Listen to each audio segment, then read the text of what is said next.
Hey, my name is Dr. Bill Dorfman. I am a celebrity cosmetic dentist and the founder of the nonprofit LEAP Foundation. Hey, if you want to learn to design your best life and have courage to live it, you should be listening to the More Than Corporate podcast with my good friend, Amber Fuhriman. Welcome to the More Than Corporate podcast. I'm Amber Fuhriman, recovering perfectionist and serial accomplisher. If you're anything like I used to be, you've been living your life thinking that if you accomplish enough stuff, you'll finally find the success you've always wanted. But what if it's not about accomplishing more stuff? What if it's about accomplishing the right stuff? I believe you don't find success, you create it by intentionally designing the life you want and having the courage to get out of your comfort zone to live your design. I went from doing what I was supposed to do to doing what I love to do, and now I get to help others do the same. Keep listening as I chat with inspiring people who make it their mission to live their best life every day and learn how you too can live the life you've always wanted.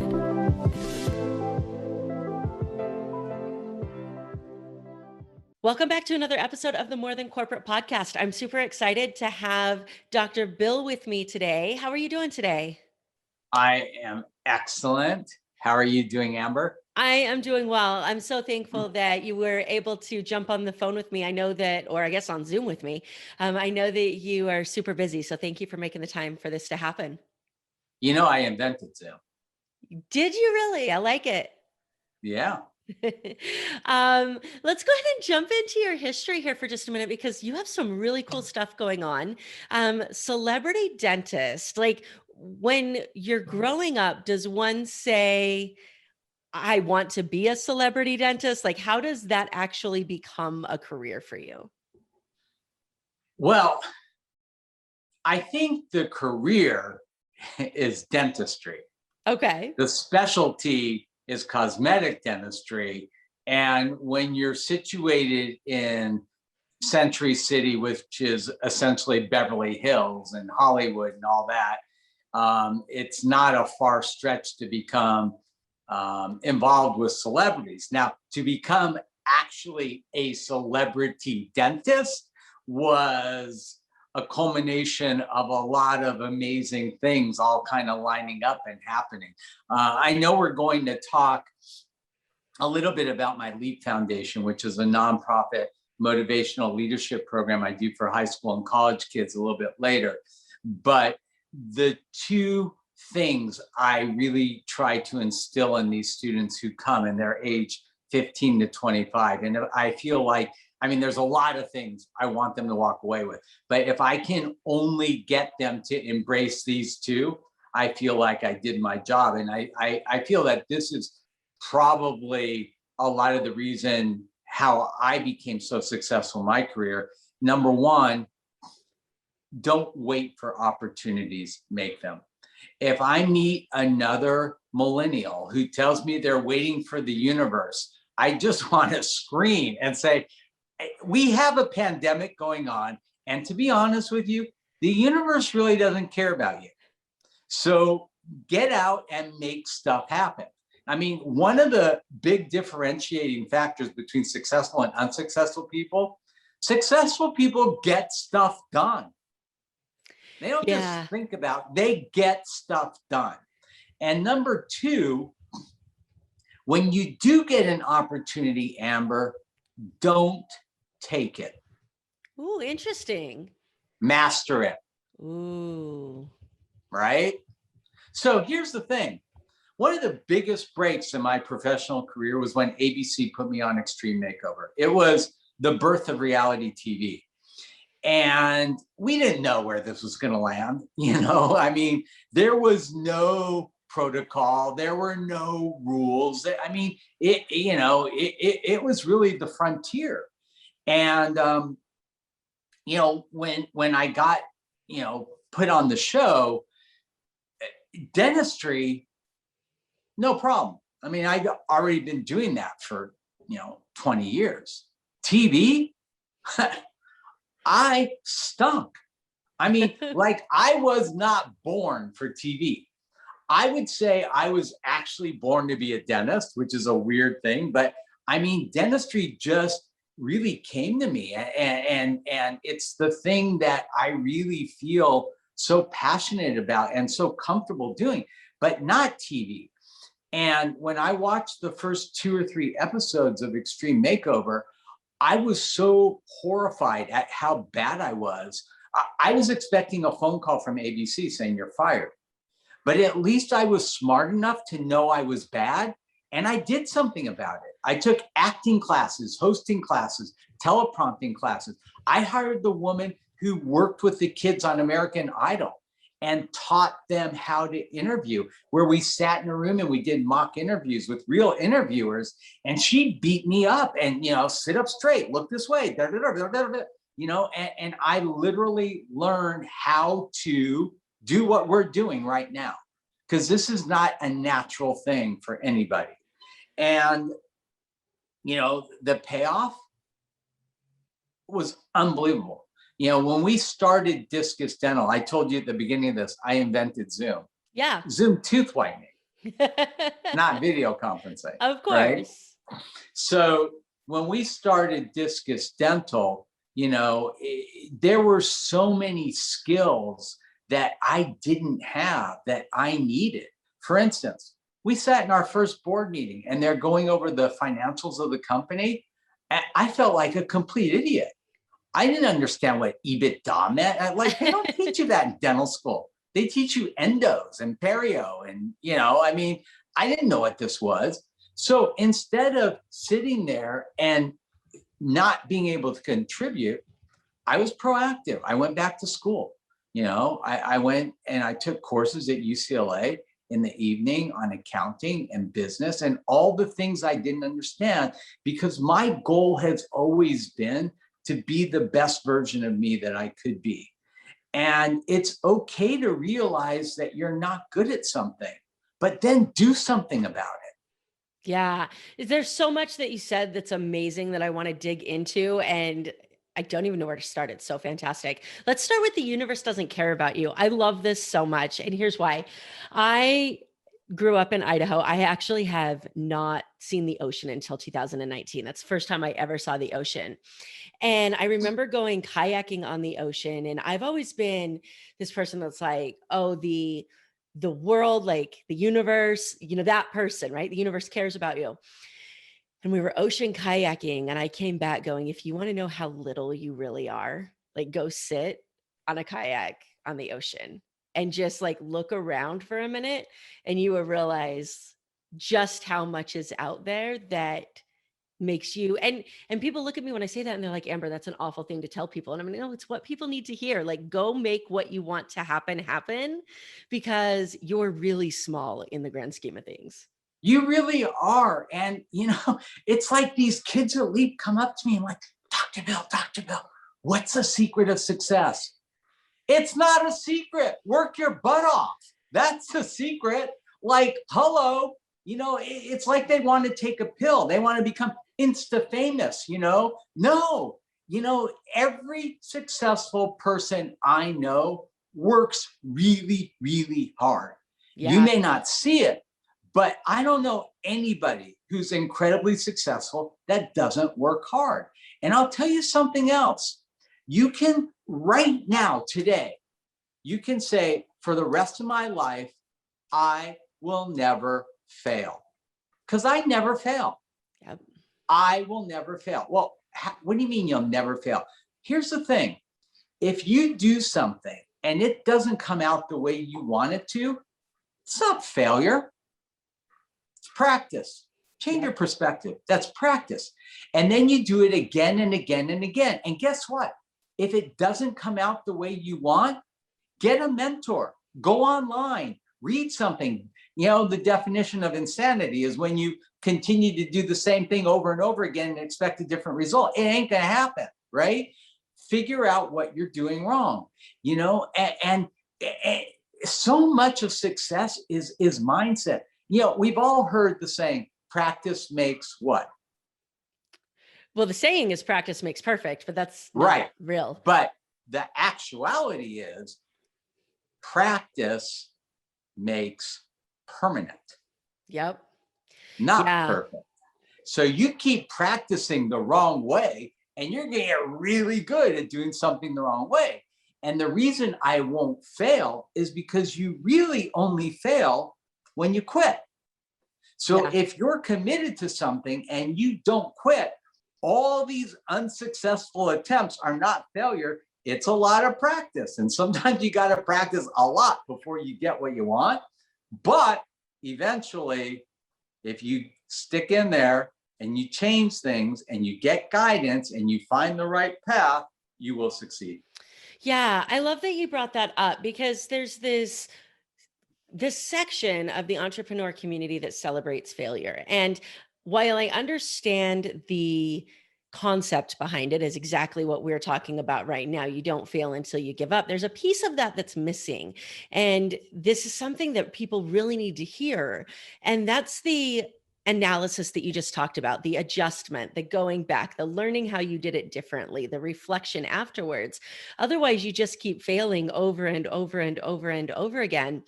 And I was listening to somebody talk recently that said, tell me how you failed today.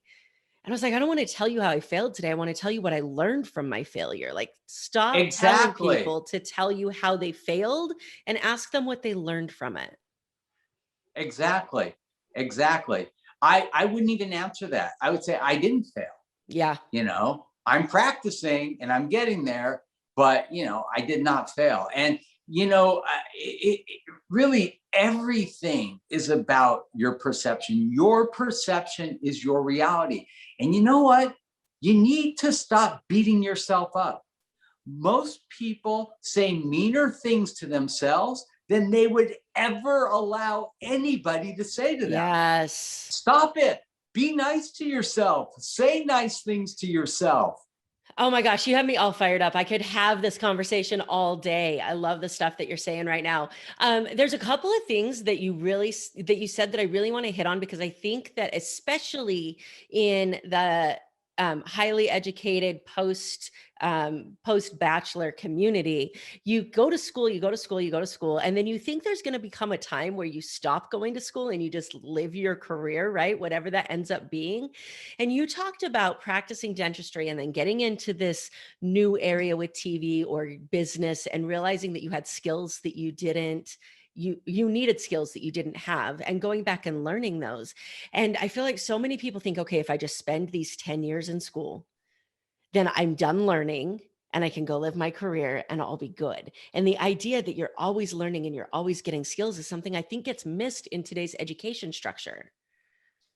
I think it's incredibly important to become successful and continue to be successful. Let's take social media, for instance.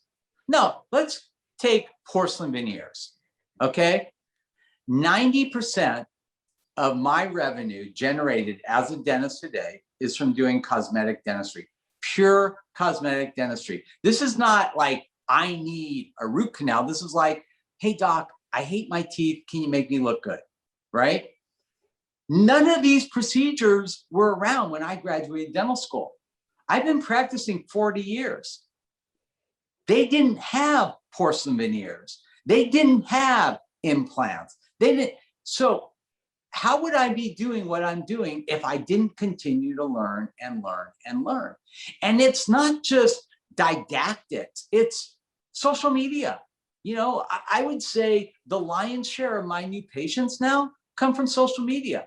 I'm the only dentist in the world with 1 million followers on Instagram. That didn't happen by accident. When I saw the impact that social media made on my profession, I freaking hired a team of people. In fact, I'm getting messages as we're talking from my Instagram team saying, what do you want to post today? I hired a team of people because I wasn't just gonna do social media. My whole thing is when you go big. I hired experts to help me. I have one fellow who just curates my content. If you look at all the videos I have with all the befores and afters and music, I can't do that. I do teeth. He does that. Antonio does that. Then Dan takes that content posts it at the right time, puts the right hashtags on it, and pushes it onto the Explorer page where I get, thousands of new followers because they're seeing content they wouldn't see before. I don't even know how they do what they do. I just know they're good at it, Yeah. So, that was not around, even 5 years ago. I wasn't on Instagram.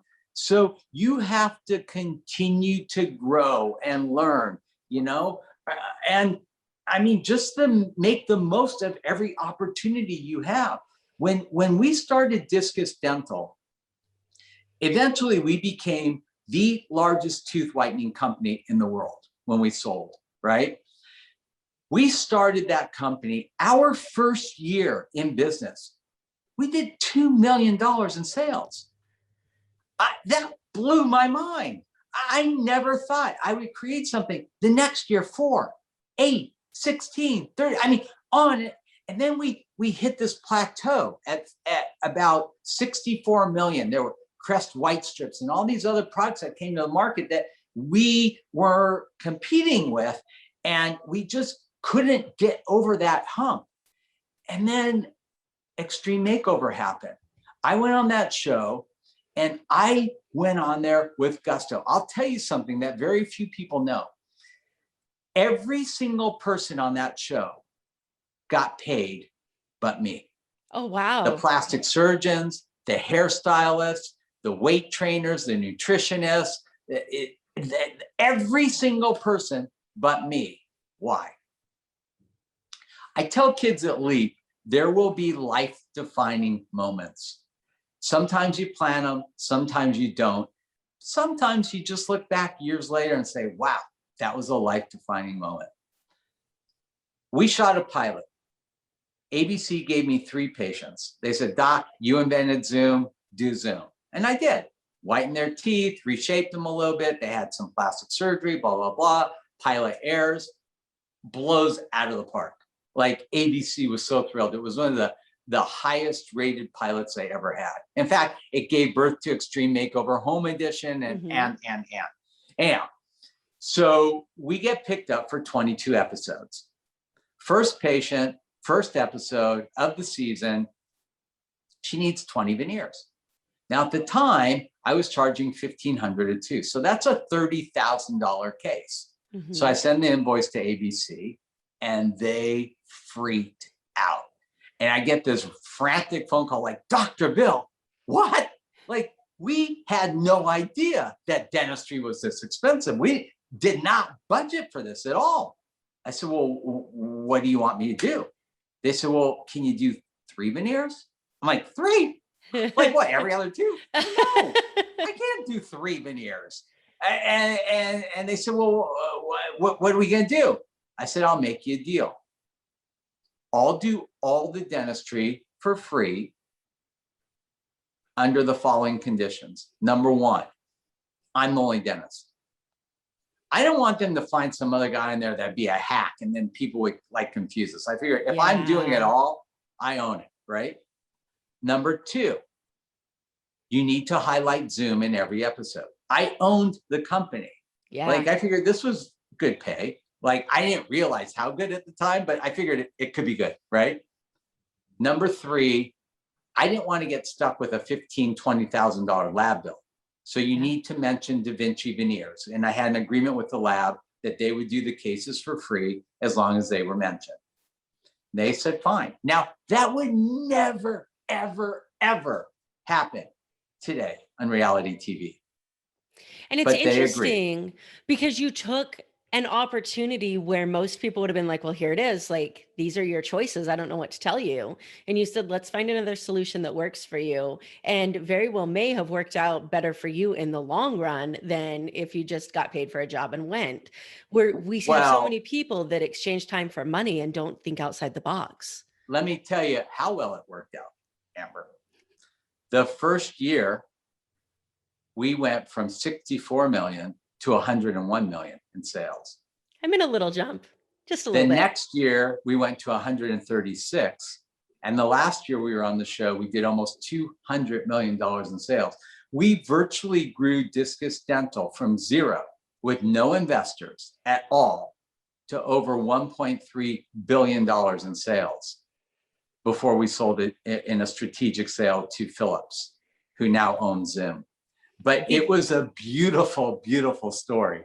Yeah, it is. And there's so many lessons in there on how to, your problem solving, your creativity, your willingness to think outside the box. And there are all of these skills that we've talked about that come into entrepreneurism and being successful in life. And so I have this question for you. If there are 2 or 3 skills that you think every entrepreneur or business owner needs to have or learn how to do that are the foundation of being a successful entrepreneur, what do you think those are? You want to hear my mantra? Yeah. Learn so you can earn and then return. I love it. If you master those 3 things, I honestly feel you will not only be successful, but fulfilled in every way. Take So the good. time to learn what you need to learn to be the best that you can be. Then take those skills and maximize every opportunity that you're exposed to so you can earn. And when you're comfortable, give back. Yeah. And that's full circle. I mean, that's what life is all about, baby. Yeah, it is. It's amazing. So that gives some insight into your thought process, what type of a person you are, which leads to the LEAP Foundation. What was the driving force that led to the creation of the LEAP Foundation? It's a fun story.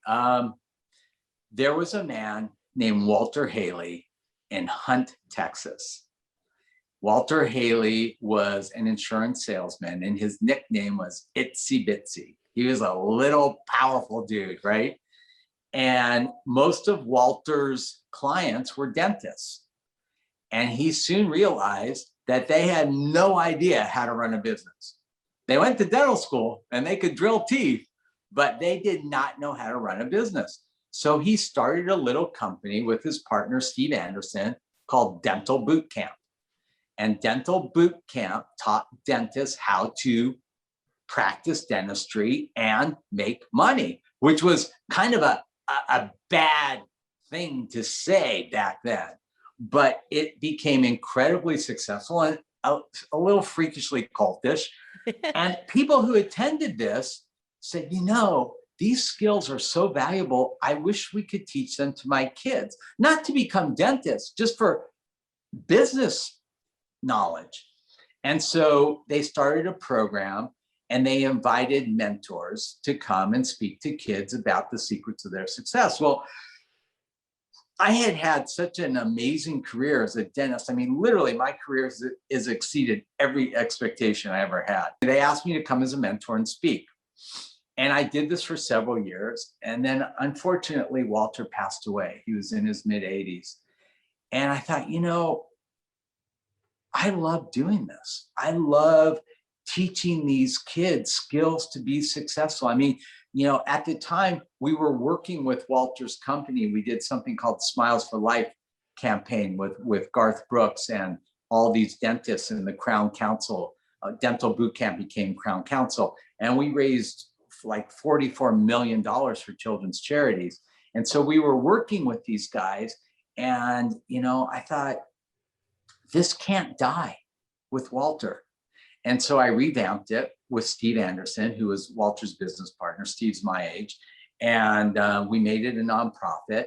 And we started LEAP 14 years ago. And we have had such an amazing impact. And, every single one of my celebrity clientele that I've asked to come and speak at LEAP has embraced it and done it. Mark Wahlberg, Anthony Hopkins, Michael Strahan, Paula Abdul, Kathy Bates, Jason Alexander, Eva Longoria, Usher, Seth Green, Kevin Nealon. I mean, I could go on and on and on and on and on. And they come and they share the secrets of their success with these students. And it is just a phenomenal week-long experience. They live at UCLA. Unfortunately, last year we had to pivot and make it virtual. This year, I'm hoping we can not only do a virtual program, but have maybe 50 to 100 kids come live with vaccines and all that. But it's really an amazing program because we teach kids skills that they need to be successful. The next program will be July 18th to the 24th. If any of your listeners have kids that are 15 to 25, they can go to www.leapfoundation.com and get more information on the program. And I'm going to say this emphatically. If you're a parent and you have a kid 15 to 25 and you don't send them to LEAP, you're a bad parent.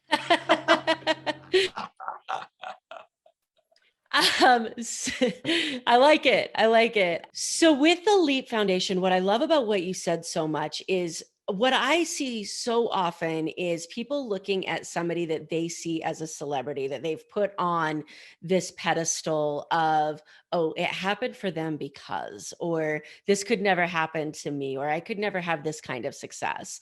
Or they take their starting position and they compare it to somebody else's current position. And they're like, well, I can't do this, so I must not be meant for whatever that career is. And when you take somebody and you create an environment for them to share their story and share their success, you take away that mystique of it's not meant for me.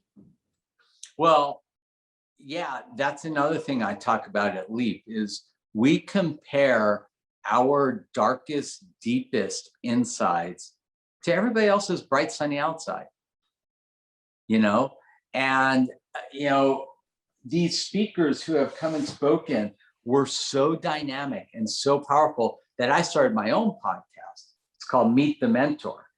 And this has exploded. I mean, we're #1 in Yemen, #2 in Iceland, #3 in Finland.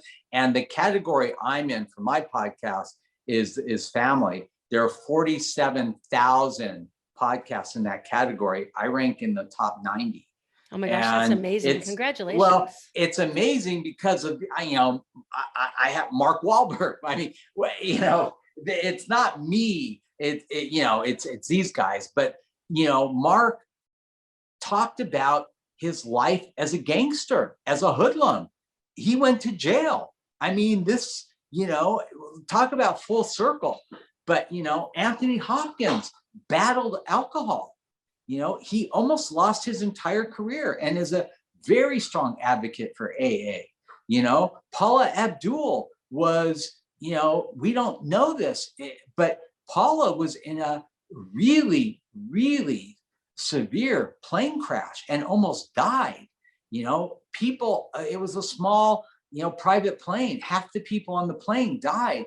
And that's what caused her back problems. And, and a lot of the things that she's had to struggle with as a result of that. So, there are some really challenging things that people go through. Kathy Bates and her lymphedema. I mean, Michael Strahan, I mean, all of them had struggles. And I think you're right. We put these people on pedestals and we think that they had these golden lives and nothing bad happens. We all have stuff. And we seem to, I think it's human nature to sit back and look at all the reasons something could go wrong, right? Instead of looking at all the ways that it could go right. And it takes an intentional. I've never done that. I've never, ever done that. Interesting. That's not even part of my DNA. I love it. I love it. Because I meet so many people and I tell them it's an intentional choice to push that out of your head. And so it's amazing that that's not part of your DNA. I think that's really interesting. Yeah. I mean, when you say we all do that, I'm like, no, I don't. No, I don't. I love it. I love it. Thank you for that. I've never done that. Look, I'm certainly not normal. I know that. No, really, listen, I was 5 years old. I go to kindergarten. I come home and my mom and dad say, so Billy, how was school today? I'm like, school is okay, but the kids in my class are so immature. Who says that at 5? Right? I mean, in kindergarten, I was voted most likely to succeed. In grammar school, most likely to succeed in high school, junior high school, college, dental school. Like, I don't know. People always just say, oh, he'll succeed. I think it's because I'm not the smartest guy in the room, but nobody tries harder than me. Seriously. Yeah. I will win in that every time, you know, and there were kids in high school and college that just aced everything. And I was always so jealous because it seemed like they just naturally would do that. I could do it, but I literally had to sacrifice everything because it just didn't come to me. I worked for it. Yeah, that's a really interesting, there's something that's popping in my head, and that's the idea that this embracing the moment, this knowing that you're going to be successful, being happy with the things that you have, grateful for the things that you have, and wanting more. And I think there's so many people, and I'm one of them, that kind of set their sights out to this point where they thought that if they just achieved this certain level of success, that whatever they felt like was missing would automatically be repaired or automatically be fulfilled. And I see this in a lot of the post-bachelor education professions. The idea of being grateful for what you have and knowing that you're going to succeed and being able to define what that looks like allows you to really shape what your career and your life is going to look like, so you don't end up chasing those things. I'll tell you something that I think has made my career incredibly successful and exceptional is it wasn't like I had this clear vision, like, oh, I'm going to become, well, look, it says here, right here. This just came out. Yes, I'm so glad you pulled that out. The most famous dentist in the world. Like, that wasn't my goal. Like, I didn't have this clear, oh, I'm going to be the most famous dentist in the world. No, I always kept the door open. I took in as much as I could, and I always kept the door open, and I looked for the possibilities that would help me grow the most. So I'll never forget,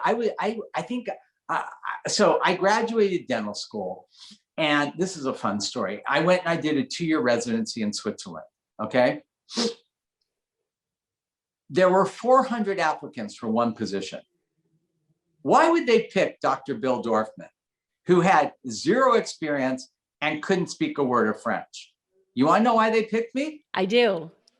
Because I had 20 glowing letters of recommendation. Every single professor in my university who knew me wrote me a brilliant letter of recommendation. You know how I know they were brilliant? How? I wrote them, all 20. That's amazing. I would ask a professor to write the letter. They would be like, oh God, another letter. I'm like, wait, I'll write it, just personalize it. Okay. So I sent 20 letters, right? That got me nowhere. So then I started calling the guy. Now, in 1983, you weren't even born, it wasn't easy to make a phone call to Switzerland at all. It was a big ordeal. And I was poor, like I was a student, right? But I did it. I started calling the director every week. That got me nowhere. And then one day, I had a life-defining moment, not planned at all. But I said to him, I said, can I take you to lunch? Now, where that even came from still baffles me, but it came out of my mouth. And he said, well, yeah, but you're in San Francisco and I'm in Switzerland. I'm like, that's fine. I'll fly there, which was even funnier because I was broke. But you know what? When he said yes, I found a way. I borrowed money. I flew out there. And guess how many people flew out there and actually met him in person? 1. Guess who he hired? Of course. And I'll tell you something, that was a magical experience. I mean, I got to live in Europe. I learned how to speak French. Avant, je peux pas parler français, maman. Now je peux parler français. I'm completely fluent in French. I learned how to ski. I grew up poor. I didn't know how to ski. I mean, I even have a godson there. My best friend in Switzerland asked me to be the godfather of his son. I mean, it was an amazing experience in my life, and it's because I went for it. I did more than anybody else did to get that job, Yeah. There's so many lessons. There's so many lessons. I love this That's conversation. why I love doing Leap.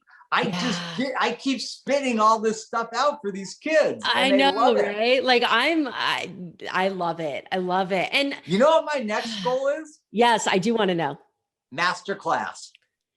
Ooh, yeah, I you'd be want to so good be at it. Like the dentist on Masterclass. In fact, we're going to yes. give a copy of this to Masterclass because we've been talking to them, and I don't know, maybe this will be the thing that pushes them over the edge. Look at that. I love it. I love it. Again, I just keep going back to this box that people keep trying to put themselves in. For so long, they're like, okay, this is what my ideal profession looks like. So I'm going to put myself in this box. And then they realize that in order to actually accomplish what they want, they have to pull themselves back out of that box, re-identify who they are as people, be willing to be rejected, which not everybody, most people are so afraid to say no or to hear no that they would never do what you said. And they just wait, and so these lessons have been just smacking me in the face recently that like Amber, I have the best box story. Yes, I want to know box stories. I love box stories. Here's my box story. So when you're on TV and you do a show like Ellen or Rosie or The Tonight Show, this is what happens. They take you and they put you in a little room with a producer. And that producer will interview you for an hour to an hour and a half and ask you all kinds of random. It's a shotgun, like they're hunting for stuff, right? And then, there'll be 3 or 4 things that they really think their audience will identify with. You don't know, but, then you go out on stage and you do your segment. It's called live to tape. None of those shows are actually live, except when you do Larry King Live, which is actually live. And I'll talk about that. But you go out and you do your segment. So they tape it so it looks like it's live at home, but it's not. Now, one of the only ones on TV that doesn't do that is Oprah. Oprah has such an excellent research and development team that they do all of this research and tell Oprah what to ask you, right? So when you go out on Oprah, you have no freaking idea where it's going to go. And sometimes they really shock you, right? So Oprah leads with, Dr. Bill, you have had a career unlike any other dentist literally in the history of the world, which I'm thinking, I'm like, yeah, she's right, actually. Now, this was in 2005. And then she said something, and this was not part of our everyday, saying. It was completely new. She says, what is it that inspires you to think so far outside the box? Now, I had never even heard that box phrase. It wasn't being used yet, right? And I looked her in the eye and I said 2 words. What box? Yes. And we just cracked up. And that pretty much defines not just my career, my whole life. Yeah, that's so amazing. And this has been so valuable for people listening. And I can only imagine the value that you and the people that you are able to collaborate with are able to create for individuals that need to hear this in the Leap Foundation. The fact that you are able to have these conversations with people that are 15 to 25 that are getting ready to go out and decide what their life is going to look like is unbelievable to me. And I love your mission. Well, thank you. One of the things that Leap that we teach, we teach a lot of things. We teach networking, we teach speaking, public speaking, we teach communication skills, we teach them how to write a resume, how to interview for jobs. We teach them networking. I mean, so many things. But one of the things that we teach that's really unique is appreciation. And the students are all given a little pad like this. And I don't know if you can read it, but at the top it says, I appreciate, and they'll put the person's name, and then they write because, why, you know? So the last year that we did LEAP, where I had 400 students, at the end of the program, I got 400 I appreciate notes. Oh, wow. And 99% of them, Amber, said, Dr. Bill, I appreciate LEAP because you guys changed my life. Dude, I'm getting goosebumps. And I know we did. I'm getting goosebumps. Now, Amber, I said 99%. 1% will say, hey, Dr. Bill, LEAP saved my life. And I know we did. These kids come in, they've got no support at home. I mean, here's the thing, Amber, in the old days, all of these kids were sons and daughters of dentists. Like they knew us through the dental boot camp thing, right? Mm-hmm. Today, they're not. 40% of the kids come from fairly affluent families. Their parents learn about us from other kids that went or online or whatever from our marketing. 60% come on scholarship. These are kids that come from impoverished families. They're A and B students. They're good students, but they would never be able to afford to pay $2,500 to come to a program for a week, you know? And these kids come to this program and they've got no support. They've got no family support. And the first thing we do when they get there is we put them in a group with 10 other kids their age, and they stay with that group the whole week. And at the end of the week, we're not done with you. Like, you're ours for life. We check in with you on a monthly basis. We have coaches. Every kid gets assigned a coach. These are students who have gone through the program and have done well and come back and help. And, you know, it's like, it's a huge family. And it really changes these kids' lives. It's phenomenal when you see what they go out and accomplish. Oh my gosh. Like, I see so much in the criminal justice system. And I think of how many of my clients that I get would not have been my clients with a program like yours. And it's amazing. So I commend you for the work you're doing. It's amazing. Thank you. It's fun. So if anybody wants to get involved in the LEAP Foundation as a sponsor, as a attendee, what is the best place for them to go to? So first of all, if you want to find out about LEAP, just go to our website. As an adult, you can participate in several different ways. You can sponsor kids, you know, and you know, a lot of people like to sponsor kids of their employees, or a lot of them just give us a check and say, look, you know, I'll sponsor 3 or 4 or 5 kids, you know, and, you know, we work with the Steve Harvey Foundation. We work with, you know, Boy Scouts. We work with YMCA, YWCA. I mean, we find great kids and put them in the program. So trust me, we will find kids. Number 2, you can come as a mentor, you know, and, you know, it was always a live program. Now it's virtual. But if any of your listeners want to be a mentor, LEAP culminates on Friday with a mentor workshop where I have at least 100 professionals who meet in small groups with kids and just talk about their career. So, you know, that's another way to support us. Or third, just send your own kids. Yes. And honestly, I mean, we've talked about a few different groups of people that would benefit. The reality is, though, what you're teaching, their leadership skills, their entrepreneurial skills, their lifestyle skills. Like, I can't think of a child on the planet that wouldn't benefit from those. Well, I'll be honest with you, there are kids that don't benefit. You know, we interview every kid, and I had a mother, you know, a few years ago call and said, look, little Johnny needs to go to LEAP. I said, okay, well, tell me about little Johnny. Well, little Johnny is 6'4". He's not so little. He's 18 years old. He dropped out of high school. And the only thing he does is sits on the couch, watches TV, and smokes marijuana all day. And I said, you know what? Mm. Little Johnny needs a program, not LEAP. LEAP Yeah. will not help little Johnny.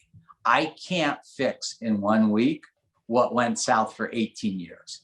So I would not have little Johnny come to my program. It'll be a waste of your money and it'll be frustrating. That's not a good fit, Now, where our sweet spot is, are kids that are good students and want to be better. I mean, they say, you bring a horse to water, how do you make him drink? Little Johnny's not going to drink. He's going to come to LEAP. He's going to be rebellious. He's going to want to sit in his room and smoke pot all day. And it's a waste of our money. Yeah. So, unfortunately, we are not for everybody, but for the kids who do come, we can change their life. I mean, I have the ability to introduce these kids to some amazing mentors. I mean, all of the mentors that come to the program are people that come, they love it, and they come back year after year after year. So these are people I know. People often say, well, Doc, why don't you do it in New York or Dallas? I don't know people there. I don't feel comfortable having a 15-year-old student sit in front of somebody that I don't really know. Yeah. So, and I really feel like that's the magic of the program. That being said, we get 80 kids from West Australia every year. I became great friends with the mayor of Perth, and she sends 80 students every year. So amazing. You want to come to LEAP, come to LA. That's amazing. There's so much that you've accomplished and so many things that we could touch on, but I want to be respectful of your time. So I'll end with this question. I ask every single one of my guests this question. My audience knows that I believe that success is intentional. It doesn't happen by accident. You choose what it is and you choose how you're going to achieve it. So I ask every guest, what does success mean to you and how do you stay true to that in your life? I think you're successful when you're on Amber's podcast. Yeah, I appreciate that. And now the real answer. It's funny because success has so many different meanings depending on what part of your life you put it in, Thank you.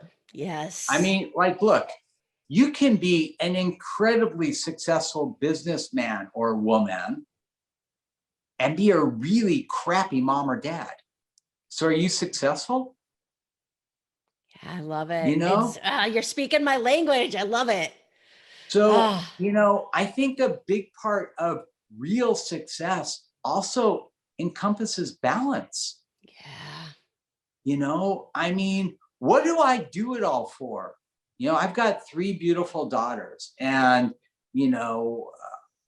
I feel that probably my biggest mission on earth is them, is to provide for them and really give them the best leadership and support and love that I can, and I'll tell you something, as a parent, it doesn't matter so much what you say to your kids.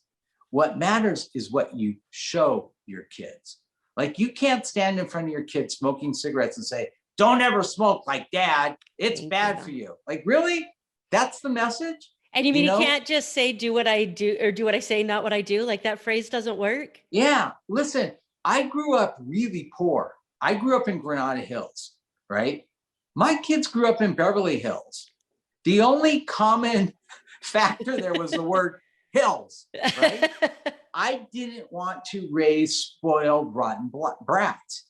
So I started bringing my kids on humanitarian trips when they were 5 years old. We went and literally worked in mud and mosquitoes in the jungles, treating kids that had never seen a dentist before. And I wanted my kids to learn really what the world was like, not what their world was like. So, when you ask me what success, I mean, I think it really balances on having balance in your life and being a successful, man, a successful father, a successful husband, a successful partner, a successful business person, like all of those things. Because if you're successful as a dentist, but you don't spend a minute with your kids and you raise horribly, dissatisfied, miserable kids, how can you call yourself successful? You can't. Oh, so amazing. I love that answer so much. We will have all of the information on how to get a hold of the LEAP Foundation, including your social media, all of that in the show notes. If anybody wants to continue this conversation or learn more about you, what is the best place for them to access your social media profile? Yeah, I'll tell you something. I don't do Facebook and Twitter, but I answer every single DM on Instagram. So I'm probably the only person with over 1 million followers who actually does that, but I do. And that's really the best way to reach me. Just DM me on Instagram. And I promise I'll respond. I love it. Thank you so much for your time with us today. I really appreciate it. It has been an absolute pleasure to have you on. Amber, thank you. Thank you so much for listening to this episode of the More Than Corporate podcast. If anything that was said during this episode resonated with you or provided value in any way, it would mean the world to me if you would head over to iTunes and leave a rating and review for the More Than Corporate podcast. Thank you so much for taking the time to do that. I'm really looking forward to connecting with you. If you'd also like to connect, I've created a Facebook group that is full of amazing people who also make it their mission to live their best life every single day. If that sounds like something that you're interested in, the name of that Facebook group is Success Center. Head over there, request to join, and I look forward to connecting with you soon.